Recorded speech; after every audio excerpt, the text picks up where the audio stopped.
Can a gaming headset just cross over and be a really good headphone? This episode of Some Gadget Guy is brought to you by viewers like you, all the folks who share content on social media, and the incredible generosity of my patrons at patreon.com/SomeGadgetGuy. More info on those awesome nerds later in the video. The folks at Audeze sent these my way to take on a test drive and share some thoughts and some audio samples. These are the Audeze Maxwell, a gaming headset that's been out for a little while, and I've finally been able to listen for a bit. The gaming headset that I used the most prior to this was also in Audeze, the old Mobius. This has done really well. I keep coming back to it. Maxwell here is a beefy beauty, and it feels like a proper replacement for headsets like the Mobius. Also given other sweethearts like the Steel series a serious run for their money. It's a nicely built closed back can, minimizing self-noise and creaking by reducing the number of moving parts in the headband. There is no telescoping action to adjust the height. You have to swap holes on the headband. Even for my big old fat head, the medium holes lined up well with my ears and on my skull. I wish this headband had just a bit more stretch to it, or if Audeze would sell maybe a more padded option. That's one of the biggest concerns about this headset right up front in this review. It's a bit heavy. It's a weight I get used to while I wear them. It doesn't seem to impact my play, but I do feel it when I take them off after an extended period. Someone who's more sensitive to how that weight rests on their skull will absolutely feel that pressure over time. I've felt it was worth acclimating to the weight, but I'll get into that a little later when we talk about the sound quality. Like many other premium gaming headsets, we demand a Swiss Army knife approach to features and compatibility. We can connect over Bluetooth with support for AAC, SBC, and LDAC. We get 3.5mm with proper 4-pin headset cabling, a low latency dongle with the USB-C connector, which is what I'm using to record right now, or we can just plug in directly over a USB-C cable. And recording this low latency, I do have this hooked up to my new Surface laptop with that Qualcomm ARM chip, and we're recording in Audacity. Now, I kind of feel Audeze is cheating just a little bit. They're selling a PlayStation version and an Xbox version, and it's still monstrously stupid that in current year, we can't count on game consoles to use standard audio devices. That decision to support different consoles kind of divides up our support for spatial audio. Dolby Atmos is supported on the Xbox version and Tempest 3D audio on the PlayStation. And if you're primarily a PC gamer, I think you might want to opt for the Xbox version of the Maxwell. It's the only thing I think that's kind of missing, that I really miss from the Mobius. That manual screen set head tracking feature worked really well. You would point your face at a display and push a button, and then the headset would remember that position in space. That's not a super popular feature, but I really enjoyed it. I still feel like Mobius is one of the best solutions for that kind of head tracking. Otherwise, we can connect in just about any way we might want, and this takes one potential pain point off some power user situations, because the battery life is remarkable. It's the claim that's hardest to pin down. Audeze just kind of puts it out there, up to 80 hours of playback at 80 dBA, without a lot of data on how to achieve that. Testing out a couple different connection options, it's insufficient to run a simple 1-hour battery test and try to extrapolate based on that limited data. That's potentially 1/80th of the total runtime.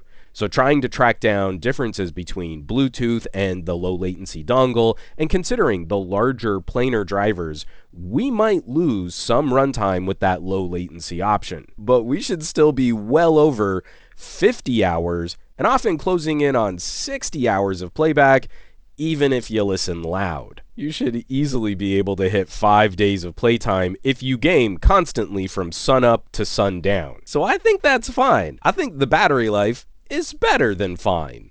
But one of the setups that I like to use while gaming is hooking up over a USB-C cable, and then you don't need to worry about battery life because you can listen while they charge. So I really like the battery swap feature on the Steel series when I reviewed those a little while back, but runtime was never an issue here. And the dongle should easily cover a medium-sized living room, and the Bluetooth range was very good before I started hearing quality degrade in LDAC. Now, I grade very loosely on that now, as I feel there's an expectation of proximity for a headset like this, and walking around a small condo should give you plenty of range. Beautifully built and decently teched out, but these are headphones, and the most important aspect is, how do they sound? I love planers. I'm such a slob for a planar magnetic headphone driver, but there's one issue I run into with nice cans. We tend to point people towards open back solutions as more audiophile. They are more open and they will sound more natural.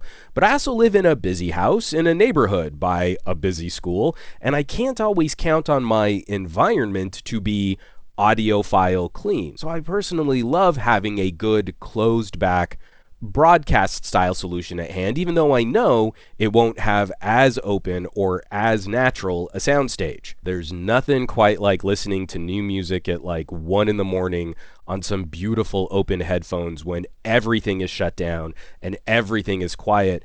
But when I want to focus in the middle of the day, I kind of need to block all the day noise out of my environment. Maxwell brings a lot of the characteristics I enjoy from planar drivers, but I worry that the out-of-the-box tuning might be a little on the lean side to balance out the closed-back design. It's so crisp and clear, but the bass felt just a bit more rolled off than even I would like. And I am not a bass head. So, if I'm digging the mids and the highs and I'm talking about articulation, if they're a little thin for me, they're definitely going to be thin for bass junkies. This is funny. I repeat this a lot, but I love testing with grungy alternative rock. Those mixes like Rage Against the Machine, that music is surprisingly delicate. You can't just fart on a bunch of bass. The rage in Rage Against the Machine comes from as much from the distortion and how exactingly placed instruments are in that mix for the listener. And where vocals are wedged in, that aggression demands clarity. Now, wouldn't you know it, those characteristics Venn diagram overlap a lot with solutions that elevate video game sound design. And a good planar driver has a lot of room. Audeze's bass boost EQ adds some color. This is one of the few times I kind of like the manufacturer's bass option more than their more even audiophile EQ curve. Or if you want more, you can go into the custom EQ and lift the whole low end like a shelf before these get anywhere close to muddy or dull. You can make them a lot fatter and keep that articulation in attack, and I love the way that planar magnetic drivers attack content. Makes them handy for gaming. You can roll off the explosions in music, but lift in-game sound design, really target your competitor's footsteps, and there's an EQ mode literally labeled footsteps, and it works pretty well. The build is well considered for folks as we expect a little less control over an audiophile listening location. Not everyone can game in a properly treated home theater grade space. There's no active noise cancellation here, but the big chunky ear pads, the big thick cups, and this new redesigned ear cup is supposed to be sort of double walled in a way to fantastically passively block a lot of noise coming at you. Almost to the point where I feel you could maybe wear these on public transportation, or maybe even a short flight without blowing out your ears by having to turn up the volume too high. Maybe. Your mileage will vary there. I don't think they're the best travel can. They don't fold up. They're big. They're heavy. But I also skipped on the Sony XM5 because I like folding up my XM4, even though the XM5 are basically better in every other way, but I digress again. And I just want to reiterate, all of the audio that's coming at you right now and why I'm not putting any music behind this review, everything is coming directly from the Maxwell, directly from this microphone, and over the low latency wireless dongle. It's really hot in Southern California. I've got a fan on my feet. I may or may not be wearing pants. My condo's AC is running full bore. And I think this is a reasonable expectation of what your voice is going to sound like over this microphone when you're in TeamSpeak or you're communicating with your teammates. I'm just really happy to see Audeze in this space. There's an older, lazier idea about gaming headsets. You just take a headphone and you crank up the bass and you slap on some Mountain Dew fueled design accents and some RGBs. That's a gaming headset. But nowadays we're treating gaming headsets with a lot more respect.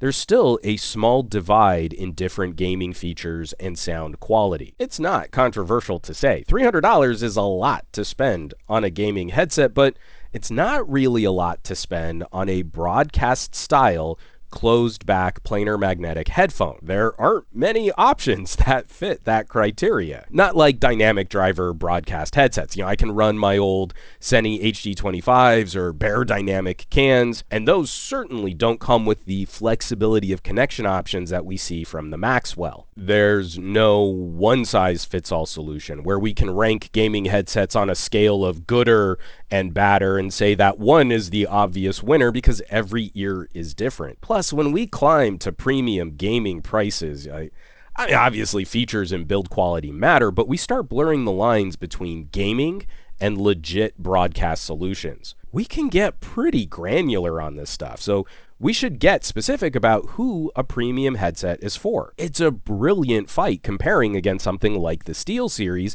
and seeing a $50 difference in MSRP. I mean, the two are going to go toe-to-toe, where the weaknesses of one headset are highlighted by the other, but they're both terrific premium audio options. I just need to be upfront with my bias because I'm a big fan of planar drivers, and I've really enjoyed Audeze sound quality for years now. My preference is out of the way, though.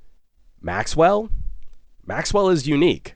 Maxwell is something special. So I will, of course, leave some links down below where you can find more information on the Audeze Maxwell. Maybe shop these bad boys online. And as I talk about my gaming experiences in premium audio and going audiophile and mobile, the first folks who get to see those conversations are my amazing patrons. I greatly appreciate everybody who can support their favorite YouTubers. If you're out there sharing content around social media to help us bump up these algorithms. But if you have the means, I hope you'll consider checking out the community at patreon.com/SomeGadgetGuy. A huge thank you from the bottom of my heart, as these videos and reviews and editorials would literally not be possible without their generosity. They're helping to keep the lights on here in the Gadget Lab. There's an early access tier, there's the private Discord, there are production diaries, and really they're just an amazing group of geeks, so I hope you'll check them out. Once again, patreon.com/SomeGadgetGuy.